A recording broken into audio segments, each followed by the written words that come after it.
AITA for having another man fix the things in my house after my husband refused. I, 26F, have been married to my husband, 28M, for 4 years. When we first got together, he was everything I thought I wanted in a partner. Smart, funny, hardworking, and incredibly handy around the house. Seriously, he could fix almost anything, and I love that about him. I grew up in a household where my dad wasn't exactly Mr. Fix-It, so having someone who could take care of that side of things felt like a dream. But as time has gone on, something has shifted. I'm not sure if it's the stress of work, life, or just falling into bad habits, but my husband has started letting things slide. It's like he's always too busy to help around the house or tackle projects. And let me be clear, I do a lot. I manage the cooking, cleaning, grocery shopping, scheduling, you name it. I'm not saying he doesn't do anything, but when it comes to maintaining our home, the division of labor is very lopsided. Now for the actual issue. Over the past year, yes, an entire year, I've been asking my husband to do a few specific things in our apartment. First, we needed to replace our ancient refrigerator. It was loud, inefficient, and barely keeping our food cold. My sister generously gifted me a beautiful Smeg refrigerator for my birthday last year, but it's been sitting in the corner, still in its packaging, because my husband never got around to swapping it out. Second, I've been wanting to set up a small dance area in our apartment. Dancing is my passion and my primary form of exercise. It's not just about staying fit, it's my therapy, my joy, my escape. I asked my husband to install a ballet bar, a pole, and a mirror so I could practice at home. He said he'd do it, but every time I brought it up, there was another excuse. I'll get to it next weekend, or I don't have the right tools right now, or do we really need to drill holes in the walls for this? At first, I was patient. I get it, life gets busy. But as the weeks turned into months, my patience wore thin. It felt like he didn't take my needs seriously or care about how much this meant to me. I even tried to compromise by offering to help or hiring someone to do it, but he shot those ideas down too. Why waste money when I could do it myself, he'd say, but he wasn't doing it. Finally, a few weeks ago, I hit my breaking point.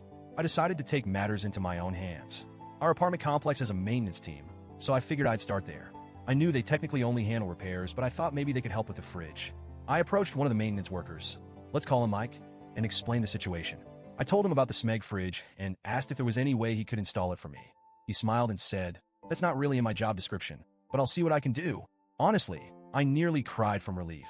Mike came over the next day while my husband was at work. He not only swapped out the old fridge, but also organized everything inside the new one. I was so grateful I could have hugged him, but I settled for a heartfelt thank you instead. Before he left, he handed me his number and said, "If you ever need anything else, just let me know. No need to go through the online ticket system." At the time, I thought he was just being nice. I didn't think anything of it. A week later, I decided to text Mike again. I asked if he could help with the ballet bar, pole, and mirror. I told him the truth. I'd been waiting for my husband to do it for a year, but it just wasn't happening. Mike replied almost instantly, "Sure thing. I'll be there in 5 minutes." True to his word, Mike showed up with his toolbox and got to work. He was efficient and meticulous, making sure everything was secure and level. He even cleaned up the dust and debris afterward. I tried to tip him, but he refused. "No need for that," he said with a smile. "I'm happy to help." I felt such a wave of relief and gratitude. Finally, I had the space I'd been dreaming of, and I didn't have to beg or nag anyone for it. But then my husband came home. The first thing he noticed was the fridge.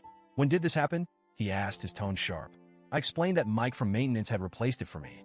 My husband frowned, but didn't say much, until he walked into the living room and saw the ballet bar, pole, and mirror. He absolutely lost it. "Who the hell did this?" he demanded. When I told him it was Mike, his face turned red with anger. "You had another man in our house? While I wasn't here? Are you serious?" I tried to explain that I'd been waiting for him to do these things for a year and that I didn't see the harm in asking someone else for help. But he wasn't having it. He accused me of disrespecting him and undermining his role as the man of the house. Then, out of nowhere, he said, "You just wanted attention, didn't you? You're trying to get this guy to notice you." I was stunned. I couldn't believe what I was hearing. I told him that was ridiculous and that Mike was just doing his job. But my husband wouldn't let it go.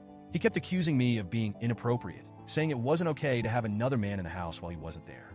He even implied that Mike had ulterior motives, which made me feel gross and uncomfortable because I hadn't seen anything from Mike to suggest that. The argument spiraled from there. My husband said I'd emasculated him by going behind his back and that I didn't respect him as a husband. I shot back that if he had just done the things I'd asked, none of this would have even been necessary. That didn't help. If anything, it made him angrier. Now he's barely speaking to me. He insists I was out of line and says I owe him an apology. I, on the other hand, feel like I was pushed into a corner.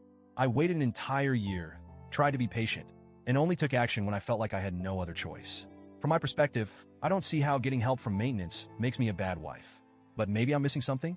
So Reddit, AITA?